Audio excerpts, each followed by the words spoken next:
Hey guys, Assalamualaikum. My name is Laltia and welcome to my channel. So in today's video we're going to make one of our favorite childhood sweet snack known as Ubuyu. If you're living in Tanzania, Kenya, like if you're coming from East African, you know that we love this sweet. So without further any ado, let's start with our recipe. We'll start by making our syrup. I'll start by adding 1 kg of sugar, which is approximately to 4 cups, followed by a teaspoon of cardamom powder, add 2 teaspoons of red food color. You can able to add any color, but personally my favorite is red, and I know most of the people they love red. Then add 1 teaspoon of chili powder. I'll be adding 1 teaspoon, and then afterwards I'll be adding extra because I'll be making 2 types of Mabuyu. 1 teaspoon of strawberry essence, 1 teaspoon of salt, and lastly 2 cups of water. If you're going to put 4 cups of sugar, then you're going to add 2 cups of water. Stir everything well and let the syrup to cook until it starts to become sticky. Let me tell you a secret in making a Mabuyu to become super tasty, soft, and not scratchy in your mouth. You know, when you're eating your Mabuyu, there's some other Mabuyu, they're so scratchy, you just feel like you're not feeling them. Here's the secret.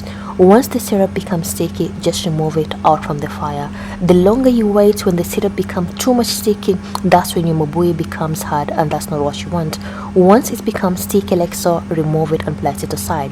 There's some other people they prefer mixing their Mabuyu when the syrup is still on fire, but personally I prefer mixing my Mabuyu apart. Like the Mabuyu have to be in a bowl like this, and I'll be adding syrup a bit by a bit while I'm mixing. So let's start by mixing our Mabuyu. Just be careful, do not be in the rush. Pour the syrup a bit by a bit while mixing. So the first syrup, I'll be mixing the Mabuyu until everything is nicely well cooperated, like all the Mabuyus, they're super red. Once they're super red, that's when I'll be adding the Baobab powder, because I want my Mabuyu to be a bit thick. If you want your Mabuyu to be thin, you don't have to add the Baobab powder. So once you add the Baobab powder, mix everything well. Then we'll go for the second round. Pour the syrup again, mix it until everything is nicely cooperated, and then add more of the Baobab powder. And then if you also want your Mabuyu to become super soft, and then you want them to have those, how do you call them, chinga chinga, then add baking powder. I'll be adding 1 packet of baking powder, which is approximately to 1 tablespoon. Mix everything until nicely well cooperated. So another thing in making a Mabuyu, there's some other people when they're mixing the Mabuyu, they don't want the Mabuyu to be super dry. They'll just pour them on a plate, and then they'll want the Mabuyu to dry when they're on the plate. But personally I prefer this way. I just want to mix my Mabuyu until they're super dry in the bowl, and then afterwards, once they're dry, that's when I'll put them on a plate. Like I said in the beginning, I was making 2 types of Mabuyu. Here's the second one. The second ones, as you can able to see in the video, they're a bit brighter. They're not super red because I wanted them to be like this, and they're extra spices because I added extra chili powder.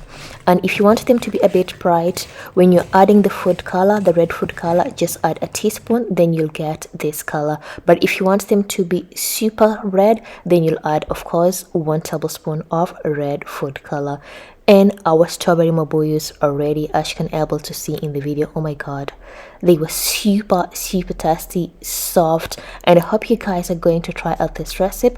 And if you're going to try out this recipe, please kindly come back to the comment section and let me know how they turn out. And of course, please do give the video a big thumbs up, subscribe, and follow me on all my social media platforms I use. Rukia, Laltia, and see you next time. Bye bye.